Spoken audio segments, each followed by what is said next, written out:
Hi, peeps. You're listening to She's My Cherry Pie, the baking podcast from the Cherry Bomb Podcast Network. I'm your host, Jessie Sheehan. I'm a baker, recipe developer, and the author of 4 baking books. Each Saturday, I'm hanging out with the sweetest bakers around and taking a deep dive into their signature bakes. On today's episode, I have a super special guest from across the pond. You may know her from a little show called The Great British Bake Off. Yes, it's Dame Prue Leith. Prue joined me in New York to talk all about the beloved baking TV series, which she's been a judge on since 2017, her culinary journey, and her latest book, Life's Too Short to Stuff a Mushroom, which was released earlier this fall. It's filled with so many delicious sweet and savory recipes, as well as tips and tricks and hacks to help make her simple recipes even easier. And you might not know this, but Prue is the self-described queen of trifles. She tells me all about assembling trifles and how she can literally trifle, yes, it's a verb, anything, and walks me through her recipe for dark chocolate and orange trifle from her book. We also discuss her decision to pursue cooking while living in France after a stint in drama school, just like me. We talk about Prue's greediness in all sense of the word, and what it was like replacing Mary Berry on the Great British Bake Off. Talking to Prue was an absolute career highlight for me, and I know you'll enjoy our conversation, so stay tuned. If you'd like to follow along, you can find today's recipe at cherrybomb.com. Today's episode is presented by King Arthur Baking Company. Whether you're a serious baker or just a newbie, King Arthur is here to help you be the best baker you can be. King Arthur's flours are some of the most beloved in the industry, as you probably already know from listening to my guests wax poetic about them here on She's My Cherry Pie. But what you might not know is that King Arthur also has a ton of resources to help you refine your baking chops and expand your repertoire.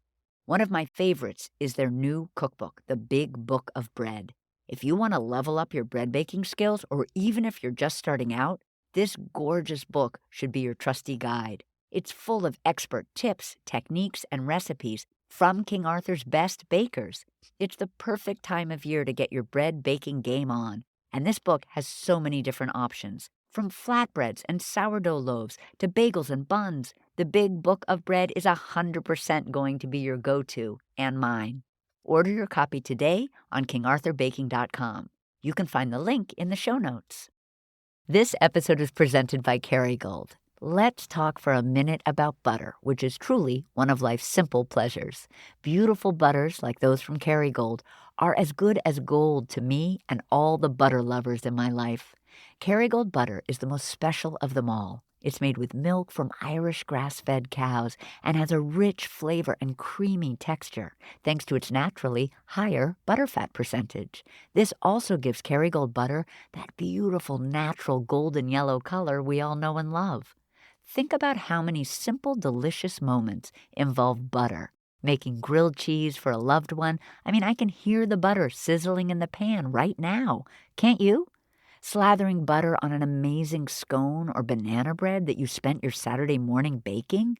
Even just passing butter around a lively table when you get together with friends and family for a meal. There's a whole world of Kerrygold butters for you to discover and enjoy. Learn more at kerrygold.usa.com. Peeps, guess who's on the cover of Cherry Bomb's holiday issue? It's the one and only Ina Garten. The issue is beautiful and features a special section dedicated to the Barefoot Contessa with heartfelt essays, some of Ina's favorite things, and more.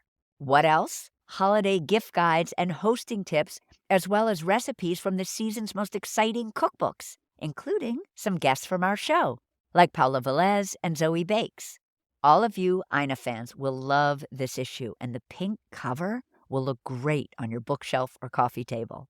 To get a subscription for yourself or a gift subscription, or to pre-order this issue, head to cherrybomb.com or click the link in our show notes. The deadline to subscribe and receive the Ina issue is Friday, November 15th, so don't delay. Let's chat with today's guest. Prue, so excited and beyond honored to have you on She's My Cherry Pie and to talk trifles with you and so much more. Well, it's a real pleasure to be here. I love New York to bits. Oh, I'm always excited when I'm here. Oh, good. So you grew up in South Africa, and I wondered if you could tell us perhaps about a favorite baked good from your childhood. I've read maybe about a special cornbread that you loved. Yeah, we used to make cornbread on an open fire. It's an ordinary cornbread recipe, but we used to cook it in empty tins, sweet corn tins or, bean tins or something, and bake them in the embers of the fire. And I always remember that. But I suppose the most famous South African bake is actually a savoury thing, a little bit like a shepherd's pie, which is called babooti. And it's a slightly curried lamb minced mixture at the bottom. And then where you'd really normally get mashed potatoes on a shepherd's pie, you just have a top, like on the top of a moussaka, like a savoury custard on top. And it has a bit of apple in it. It's a bit curried. It's a lovely thing. So before moving to France to study at the Sorbonne, where you in fact discovered your love of cooking, which we will discuss, you did a brief stint in drama school in South Africa, and I, in fact, did a similar brief stint. So I was hoping you'd tell us a teeny bit about yours, because I'm always intrigued by this intersection of food careers and acting careers. Well, when I was very little, I wanted to teach people how to ride horses. That was my ambition. I wanted to work with horses. But my dad said, you're staying at school until you get a good matric, and then you'll go to university. That was just that. And so I did go to university, but my mother was an actress. She was a very well-known actress in South Africa, Shakespearean actress, classical actress. So I loved the theatre. So I just thought, oh, well, my mum's an actress, I'll have a go at that. Although I enjoyed drama school, I didn't actually like the acting. I realised I loved the theatre and I loved the people and I loved the plays, but I didn't want to be an actor. So I did that for a few months, and then I swapped to art school. And the head of the art school stood behind me in a life class once, and he said, "What are you doing in my school?" And I said, "I'm trying to learn to be an artist. I want to be a stage designer." And he said, "I would give it up now if I was you." He said, "You have no talent." So I gave Very encouraging. Very encouraging. So, but he was probably right, and he saved me 2 years of doing something which I was enjoying but never going to be any good at. So I should be grateful to him. And then I swapped again. I went to try and do a BA. And then I finally persuaded my father that I should go to France. I wanted to be a translator and travel all over the world for the United Nations or something. While I was there, as you said, I fell in love with food. And then I realized that I really wanted to be a cook. So I said to my parents, can I swap yet again? And now I want to do a year's course at the Cordon Bleu cookery school. And my dad said, look, I'm not prepared to pay for a year because you will never stick a year. You'll be gone in 3 months. Your record is not good. I'll pay for 3 months. So I did the advanced course at the Cordon Bleu cookery school. At first they said I couldn't get in because they said you have to have done the intermediate or the beginners in order to do the advanced. Unless they said you work in a professional restaurant, then we'll take you. So I said, but I have. I worked in a restaurant in Paris. And so they were so impressed with this. But what I failed to tell them was that I had only ever washed up. I'd never been near the kitchen. But they let me in. And while you were living in France, in order to support yourself, you worked as an au pair and had the unbelievable good fortune of taking care of children whose maman happened to be a fantastic cook. She was a really typical French woman. She cared about the quality of ingredients. She cooked very simply, but she did it very well. And I had never seen sort of close-up cooking like I did then. The first day I was there, we were giving the children lunch. An hour before we had lunch, we cooked the children's lunch, which was exactly what we were going to eat an hour later. So they had little steaks, tiny little steaks, beautifully seared so that they were brown on the outside and still rare in the middle, and a little bit of butter, and then new potatoes turned in butter, French dressing on a few lettuce leaves, all exquisite, but so simple. And then dished up on 2 little plates. And I thought, this is crazy. These children are absolutely tiny. One of them was only 6 months old, and I had to liquidize her plateful. And the other was a toddler, and we chopped up the food for the toddler. But then the thing that impressed me is we then sat down, Mum and me and the children, round a table, the baby on my lap. And while they ate, we talked to them. And I thought, actually, I've just learnt everything I need to know about cooking.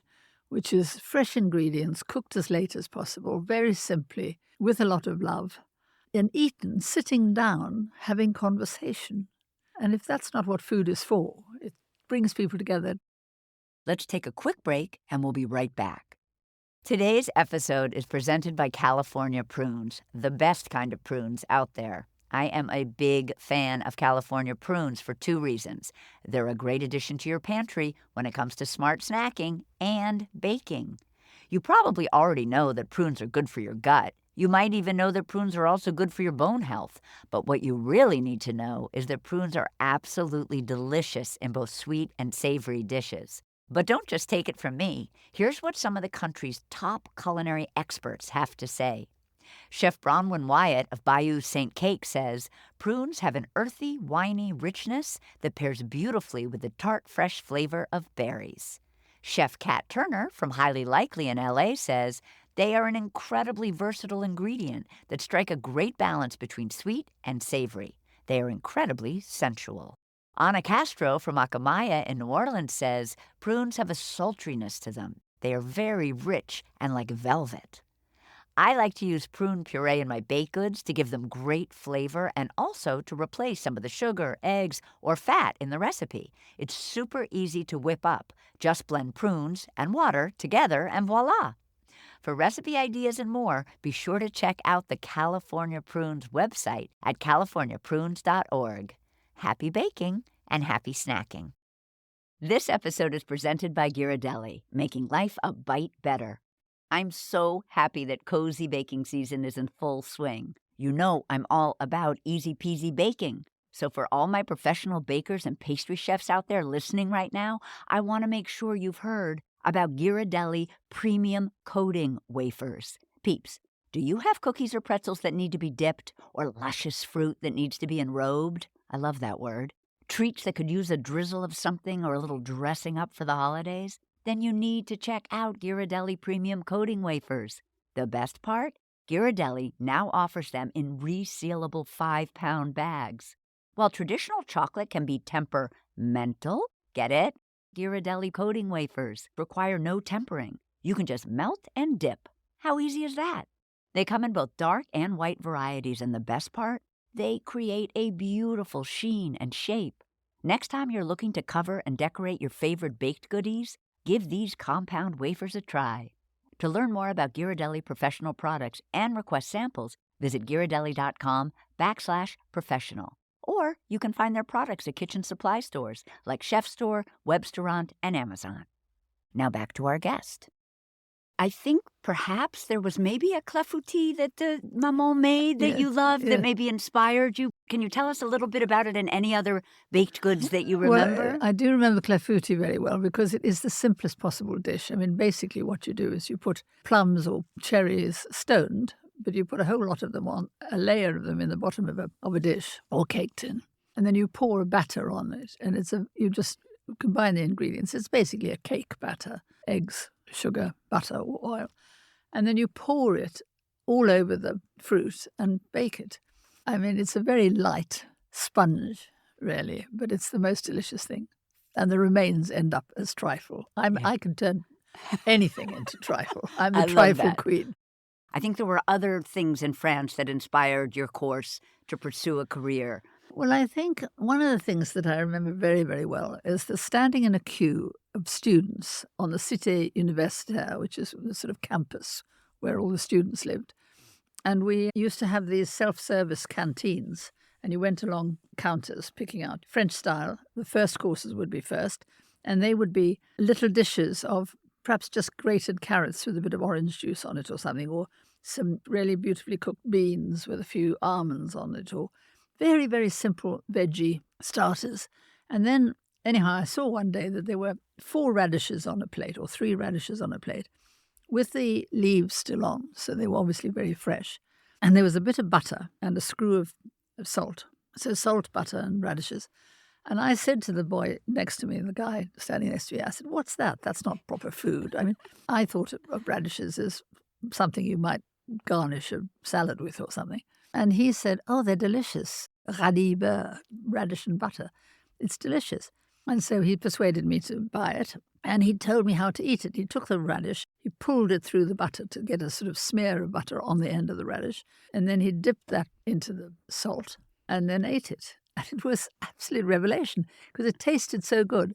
And I thought, well, that's the trick. It's really fresh ingredients. And you don't have to cook anything. You just have to assemble the best ingredients and you've got gastronomy.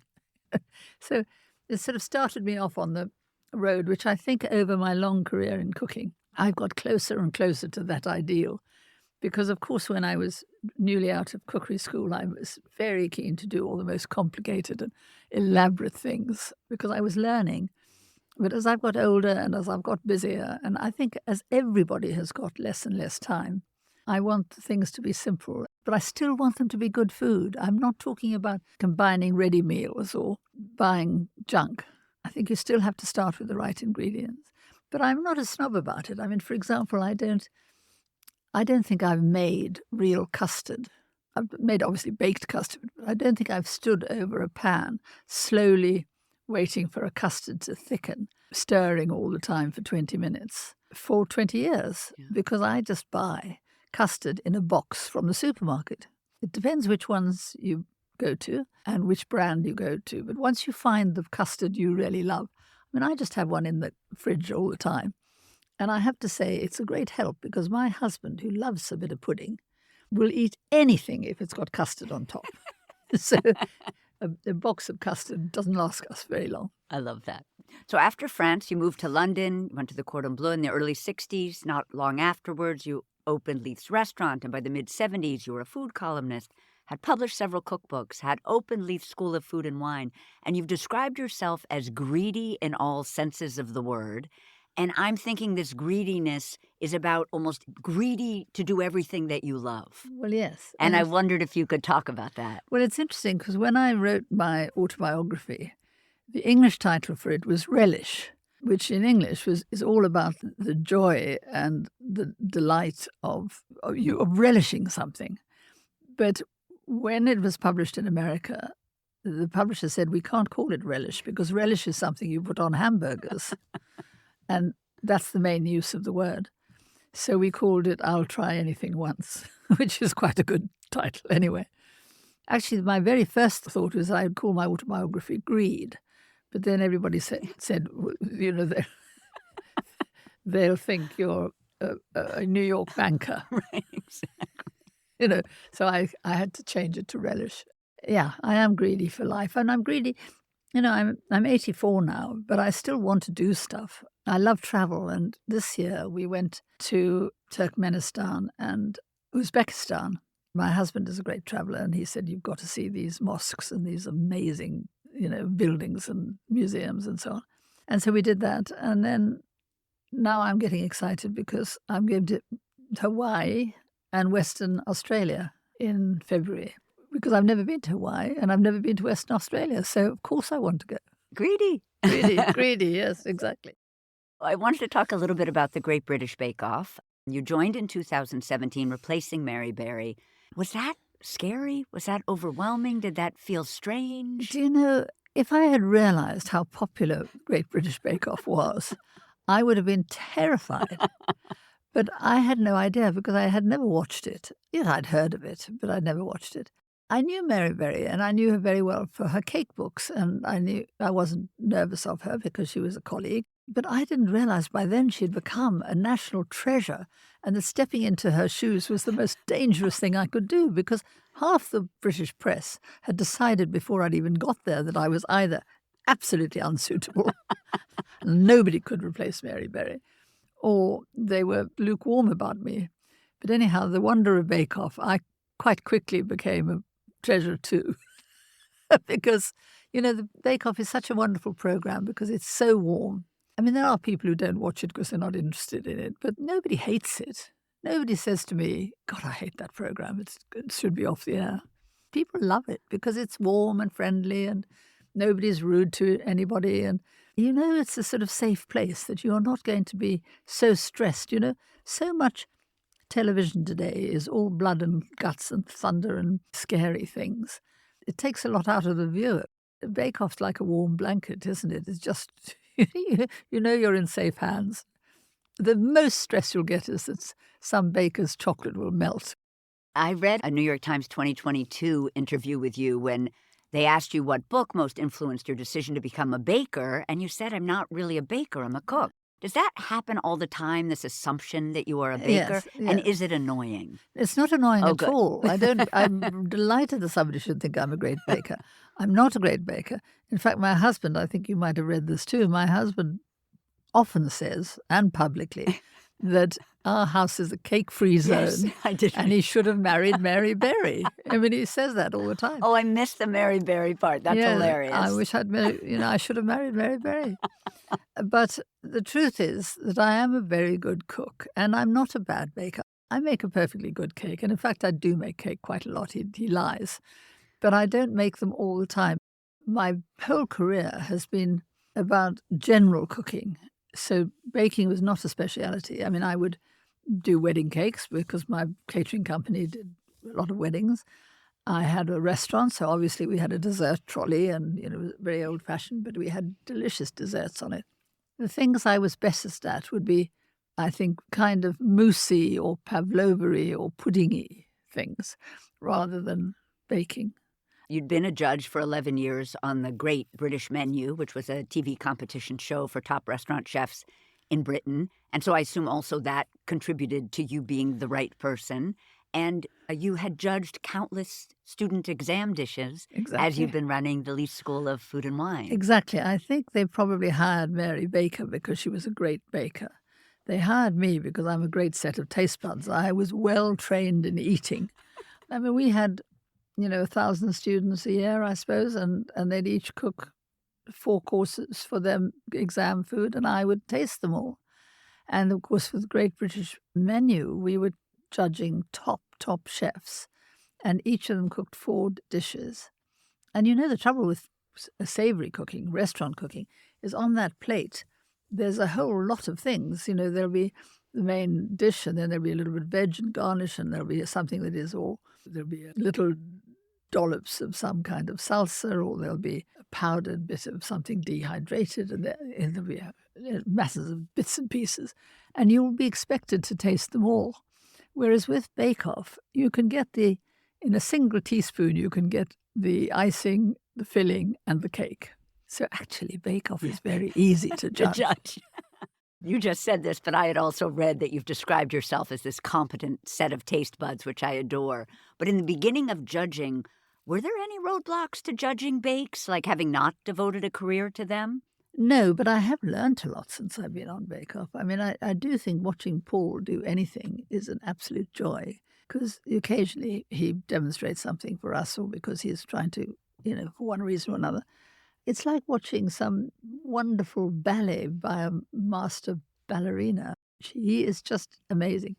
Did you see the recent show when he was plaiting a ring? Yes. He had 8 strands, and he just plaited them. He wasn't even looking at them. He was looking at the bakers as he plaited, and he was showing them how to do it. I'm just going to say that plaiting, we call it braiding. Braiding, yes, exactly. Yeah. He was braiding 8 strands of bread dough into a beautiful ring, and he did it. And I said to him afterwards, Paul, you went so fast. I think you went too fast because the bakers couldn't have seen it clearly. And he said, I really slowed down so that they could see it. He was slowing down. And you also are a judge of the Great American Baking Show, too. Can you tell us about how judging that show is different from the British version? Well, it's very similar. It's funny because I thought, rather rudely, and I'm sure I'm going to insult the whole American nation now, I thought, oh my God, the Americans are going to be... I'd watched a lot of American competition shows one way or another over the years. It seemed to me that the competitors were always trying to diss each other. They were not above sabotaging each other. They were terribly keen to get the camera on them, and they would be competing for camera time and very loud and very wanting to prove that they could be a star on telly, which is not what the bake-off's about. It's proving that you can bake. That's the only thing we're really interested in, is how good your bake is, not how great your smile is or how... Anyway, so I thought we'd get a lot of bakers who were like that.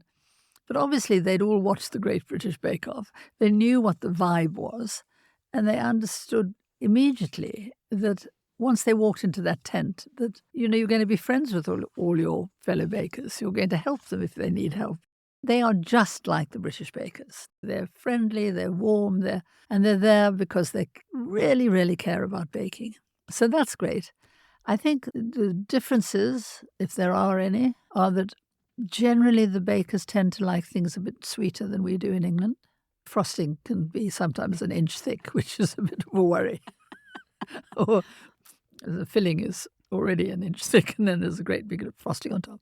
And obviously the Great American Baking Show has American presenters, so they're very different. Yeah.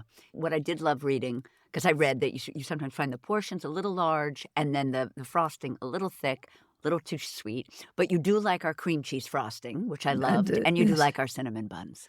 Oh, God. Do you know, I had one for breakfast this morning. You did? Oh, good. I don't normally have breakfast because I'm not normally hungry at breakfast. And so I think, well, that's the one time I should skip a meal. Right.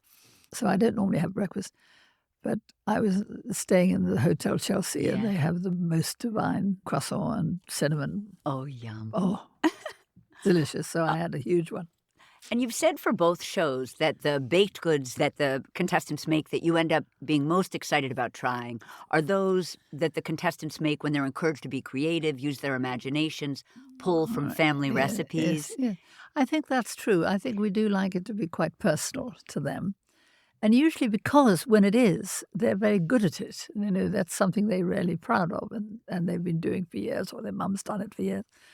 So, yes, I like that. And they generally do manage to bring their home cooking into any challenge we give them. It's very interesting. I mean, if you look at the current lot of bakers, Dylan, who has a slightly Asian take on everything, he's very keen on Japanese stuff. And somehow it gets into almost all his bakes, and his designs are like that. So it is interesting. So now I'm extremely excited to talk about your book. Not that I haven't been excited to talk about everything, but now we get to talk about books, and I love books. When I mentioned to a British friend who's an avid home cook that I'd be interviewing you, she told me your cookbooks are Bibles across the country. And in fact, I've read that Leith's Cookery Bible is sort of the European equivalent of like The Joy of Cooking. Yeah. But you've also written a memoir, I'll Try Anything Once, or Relish, and 8 novels. And maybe this is like comparing your children and you can't answer, but is fiction writing or cookbook writing more challenging, more pleasurable? Do you have a favorite? Can you even compare them? Like most writers, I have a writing bug. I'm not content unless I've got something on the go. I have to be writing all the time. But all sorts of things will still that itch. Just writing recipes does it, writing cookbooks, writing short journalistic pieces. I write a column for the Oldie magazine every month, and that's only 500 words. But if I just got that itch and I've got to write, I will write another 500 words for them and stash it up for later in the year. But if we're talking about books, I think that finishing a novel is the best buzz, because in a novel you're controlling absolutely everything. You've made up the characters in the first place, you've made up the story, and you're putting them all together, and you've got to have the sort of story arc. You've got to build up to some crescendo, and then you've got to... I like it to pull all the threads together at the end, and I have to confess, I like a happy ending. Me too. So you've achieved all this, and you've satisfactorily done it, So I suppose if I had another life to come and I had to choose what I would be, would it be a cookery writer or a novelist? I would like to be a novelist. I think it's slightly more satisfying. But the joy of cookery, see, I could be a novelist but still cook and still eat great food. But the joy of cookery writing is because I love food. I mean, I'm just sitting here talking to you, and I'm dribbling because I'm looking at this picture of a Dark Chocolate Orange Trifle. I would still be able to get the satisfaction of food by cooking it. But now I'm compelled to write books about it because I want other people to enjoy it. If I've just made a recipe, which I think is absolutely delicious, I write down what I've done because I want somebody else to do it as well. I also read, and I love this, that your novels often feature food and cooking, but not always. Is that a fun literary exercise, like writing about food but in a fictional context? Well, I think I can't not write about food. Food does come into my life a lot, and so it always comes into my characters' lives. And all the novels have food in them but only the first few. I mean, the very first one I wrote was about a restaurateur, and of course I'm a restaurateur. And then the next one was about a caterer, and the next one was about a cookery teacher. So they were all things I'd done. But then they broadened out more, and I brought in politicians and actors and all sorts of other characters. But they all cook. Somebody cooks. I love that. So I'd love to dive into Life is Too Short to Stuff a Mushroom.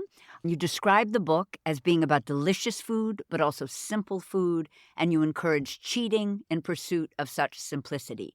Can you unpack, when you say cheating, what you mean? Well, we talked about custard earlier, and we want to talk about trifle. When somebody sees a beautiful trifle, they think, oh my God, I can never make all that. Because if you're going to start at the beginning and you're going to make the sponge cake, and then you're going to, in the extreme case, you could even make the jam, and then you would make the custard by hand with eggs and stand over the pan and hope it doesn't curdle. But if you want to cheat, it's the easiest thing to do, and you still get a beautiful product. With a trifle, if you start with any stale cake, let's say a stale croissant, yesterday's raisin bread or malt loaf or gingerbread or any kind of cake, the first thing you do, you have to think of, well, I need a spread to go on it. Well, that could be lemon curd, it could be a marmalade, usually it's jam. Like in this recipe, it could be melted chocolate or chocolate mousse or chocolate spread straight out of the jar. And then you need a layer of custard and a layer of cream. So you can just make them all up. And in fact, in this book, I've suggested not only the main one, which is dark chocolate and orange trifle, but there's a croissant and ginger trifle, there's a red fruit and brandy one, there's an apricot and amaretto fruitcake one, there's a chocolate rum and orange one. Honestly, it's endless. You just start with the cake and then build it up. I love that. And those are, you call them your instant trifles. And I think you had an episode of your TV show, Cotswold Kitchen. Is that right? That's right. I got my husband to do Yes, you had your husband on and you taught him to make trifle. And I think you said those were some of the most watched episodes. People have been hugely happy about it because it means that you can do something which looks spectacular, is really easy to assemble. I mean, it takes half an hour and all these ingredients are in your cupboard. Well, you have to maybe buy the box of custard if you wouldn't have it, and double cream, because you've got to have whipped cream on top. But the other thing, I like to decorate the top with everything I can find in the larder. So that'll be red glacé cherries, maybe dark cherries too, black cherries, almonds and walnuts and whatever. I have angelica, which is green sugar, really. Or sprinkles. If you have sprinklers in your larder because you do it for your kids' cakes. And you just pile all the stuff all over the top and then end up with chocolate truffles or Maltesers. Do you have Maltesers? No, describe I know them, but I can't. They're a little round ball. Oh, we call them malt balls. They're good. Aren't they good? Or we call them Whoppers. That's the name of the brand. I love them. Okay, so then you put Whoppers on top. If you've got fresh raspberries, lovely, or edible flowers or anything. But honestly, you can put anything you like on the top. And people are so impressed because they think it took you hours. You just sprinkle. It takes no time at all. I'm a great believer in using what you've got and not ever wasting anything and not throwing away that. I mean, if I have stale cake, I just stick it in the freezer and, a week later it turns into trifle. Well, I think the trifle is such a wonderful example of sort of what the book is about because it is very, very delicious food done simply with some cheating. I also love throughout the book, you have all of these handy hacks and culinary shortcuts and neat tricks after 65 years of cooking almost every day, which essentially have been collated into a book in which every recipe includes a handy tip. And I also thought that was particularly interesting right now because that format feels so prescient only because social media feels right now it is all about tips and hacks and everybody wants to learn something. And, we actually have QR codes. If I was doing a hack that I realized I could best explain it by showing it rather than just saying it, I thought, young people just go to YouTube and most people use their phones to look up recipes now. So I thought it's so sensible to see it. It's much easier to see. If I'm telling you how to take the stone out of an avocado without ending up in the emergency room with a hacked up hand, in England they call it an avocado hand, because it happens so much. If you're going to avoid that, I can show you exactly how to take the stone out, but I can show you much more easily than if I describe it to you. If I describe it to you, you probably never get around to doing it because it takes a long time to describe it. But so I thought if we put a QR code there and you hold your phone up and it takes you immediately to that hack. I tried it. It works. It works. Yes, it works. it's great. It's and, great. And there I am giving you a lesson. Yes, I loved it. And it's also, I think you described it as being a proponent of learning by seeing, which is probably explains the success of cookery shows and YouTube, and that if one can do that while they're looking at a cookbook, it's a game changer. Yeah. I loved that. I was very proud of that because I said to the publishers, why can't I do that? And they said, what a good idea. Why don't we try it? And then, of course, I spent a year thinking somebody else will get there first. But they didn't. It's such a good idea. It's such a good idea. And would you say this kind of movement for you as a cook to move more towards shortcuts and away from, as you said, let's say making puff pastry or making custard, did it just come sort of with age and because, indeed, life is too short to stuff a mushroom? I think so, but also because I've never been a snob about food. I've always thought there's some absolutely delicious things that are... Nobody would call them gastronomy, but they should be in there, like a Whopper. I mean, for goodness sake, that is delicious. Oh, my gosh, so good. Because I'm irritated by the idea that it's somehow sinful to use packet custard or it's sinful not to make your own puff pastry. I mean, frankly, I don't think I make puff pastry as well as Just Roll does. Exactly. Or Pillsbury or something. Exactly. I also feel like if taking a shortcut means that you're going to cook or bake, it's 100% worth it. Yeah. If it's standing in the way, then... Exactly. Yeah. And also, if it gives you a little bit more time to actually sit down, knees under, and enjoy your food with your children instead of everybody eating. Yes. I mean, it is difficult now. I mean, I look at my grandchildren, and my daughter-in-law is a kind of taxi driver taking them to endless sleepovers and endless play dates. Yes. And they're very seldom all together. Yeah. But I think it's really important if families can make an effort to at least have one meal a week where all the family, sort of sacred week. And I think we should all have that idea that you all turn up for Sunday lunch or for Monday supper or something. So you get to get your knees under. People make an effort about what you eat. And the children will remember it when they grow up and think that was home life. I agree. I want to jump into the details of the recipe, but I just wanted to mention one thing first, which is the book is just gorgeous to behold, Prue. And not just the food photography, but the photos of you at the start of each chapter and the fact that the color of the book's pages picks up on the colors that you are wearing. And fashion is clearly important to you. You have an eyewear brand and a clothesline, and your colorful style is so iconic. I know this sounds a little cheesy, but how does fashion feed you? How does that fit into it all? It's one of the pleasures of my day is when I get up in the morning, I generally start with, I have a wall of necklaces. I hang all my necklaces and my earrings up on a wall. And my husband made me the most wonderful metal trees. They look like oak trees with lots and lots of spikes all over them that I can hang everything on. And I start off by picking, I literally think I'll wear that necklace and then I match something to it because I'm a great coordinator. My daughter sometimes says I'm too matchy-matchy. So I start with the necklace and then I work around it. Or the specs. Sometimes I start with the specs. And it gives me real pleasure. My husband has been very influential with my colour because although I've always loved colour, and indeed when we got married I was wearing a bright red dress the night before and an amazing blue jacket on the day we married.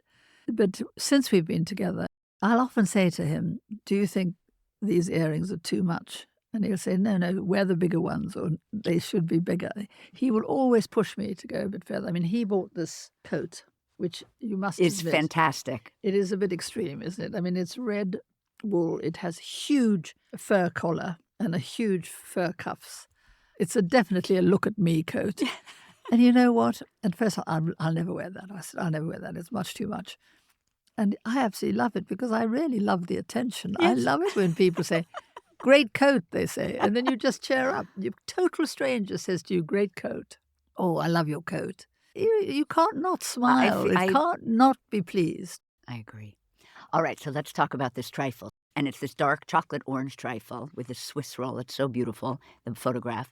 The first thing we're going to do is we're going to segment the oranges with a small, sharp knife. Would that be like what we call a Paring paring knife? knife, Yep, yeah, paring paring knife. knife, yeah. And we're going to keep the juice separate from the orange segments. Mm-hmm. Can you share your segmenting citrus hack? Yes, basically, you peel all the skin and pith off the orange. So what you end up with is an orange, no skin and pith, but it's still obviously held together by the pith between the segments. And then you cut between the lines of the... See how much easier this would be if I could give you a QR code. You cut each segment out and lift it away from the pith.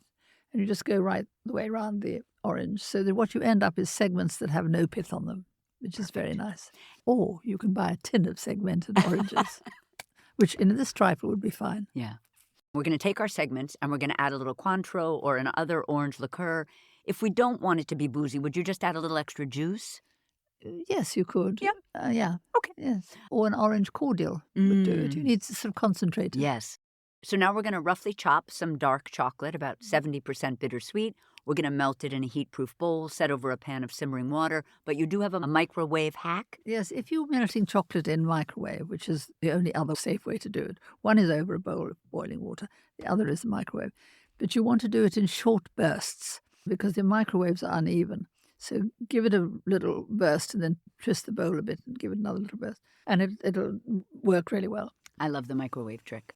And we'll stir occasionally until the chocolate's smooth, and we'll set it aside to cool.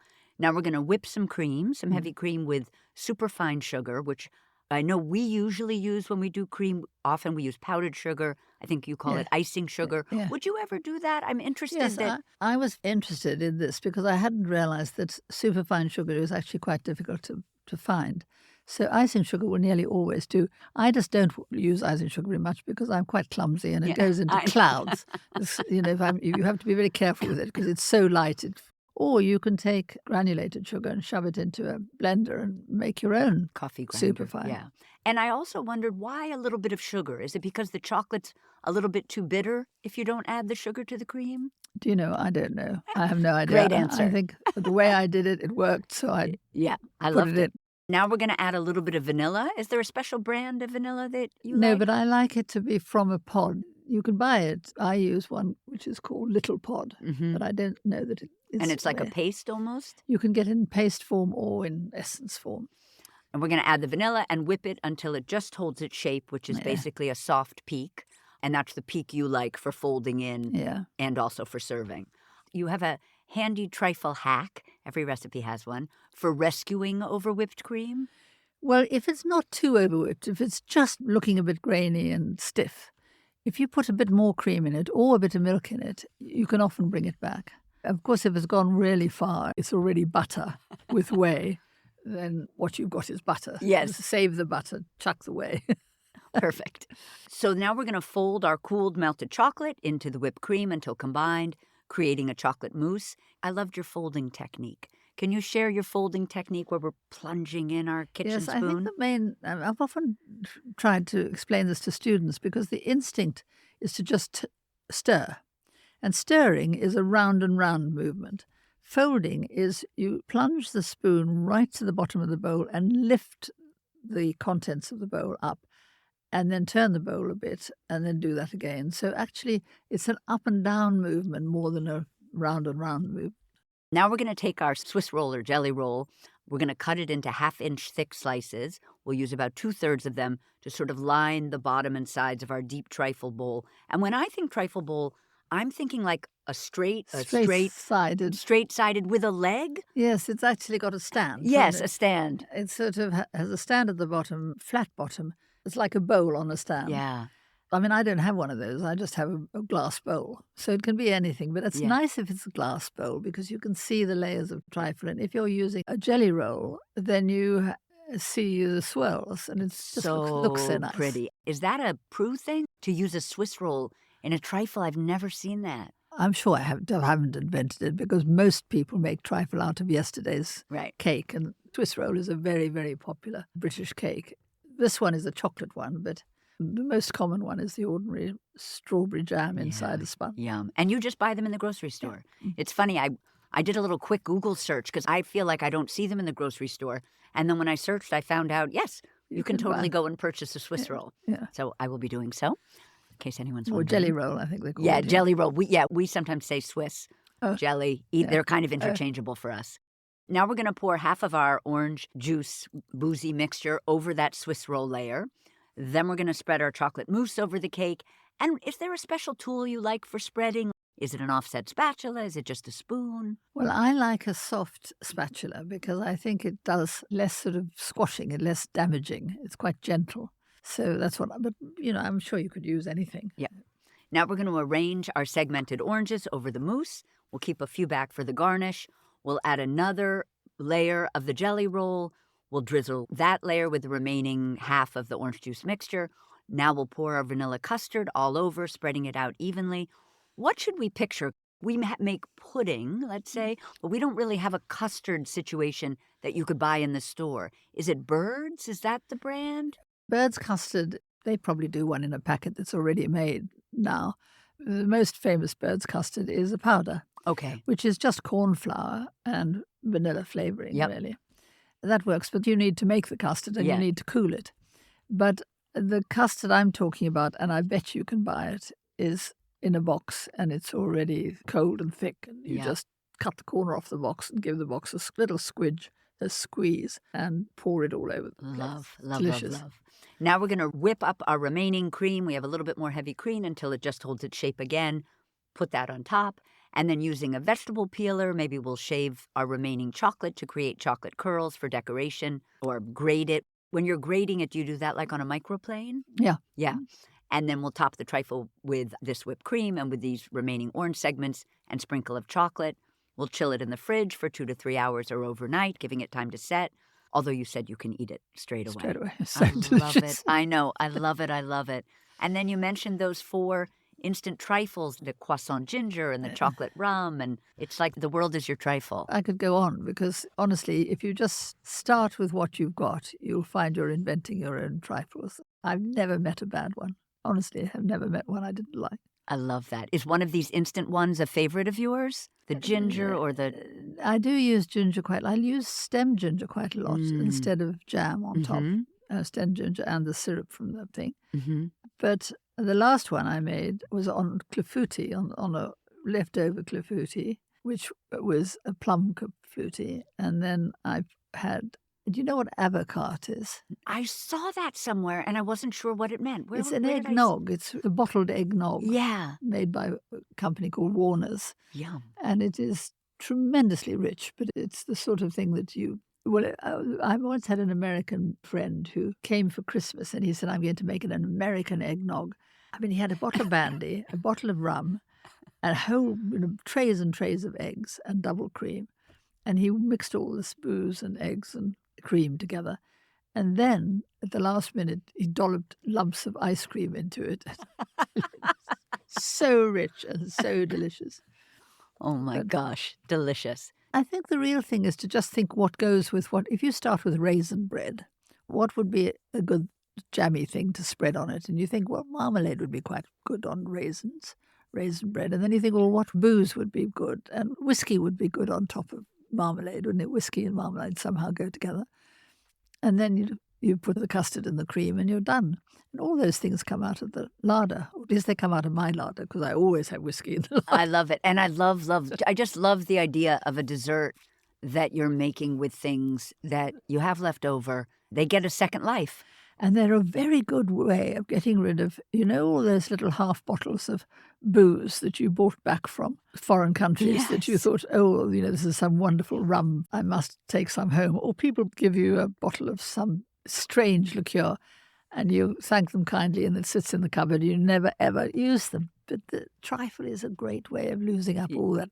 And I love that you have, at least with the instant ones, you're suggesting, you can make a large one, but that you suggest that you just make individual ones in little cups. That's right. Or in a glass. Yeah. If you've got wine glasses, I often start by putting sometimes just a soaked biscuit, amaretto biscuit if I haven't got cake, but any kind of starchy base.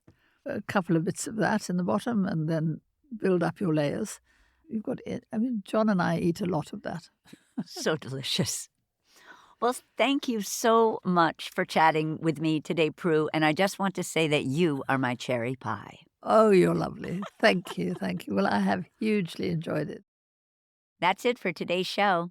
Thank you to King Arthur Baking Company, Kerrygold, California Prunes, and Ghirardelli for supporting this episode. Don't forget to follow She's My Cherry Pie on Apple Podcasts, Spotify, or wherever you listen, and tell your pals about us. You can find today's recipe at cherrybomb.com. She's My Cherry Pie is a production of the Cherry Bomb Podcast Network. Thank you to CityVox Studio in Manhattan. Our producers are Carrie Diamond, Catherine Baker, and Jenna Sadu. Thank you so much for listening to She's My Cherry Pie, and happy baking!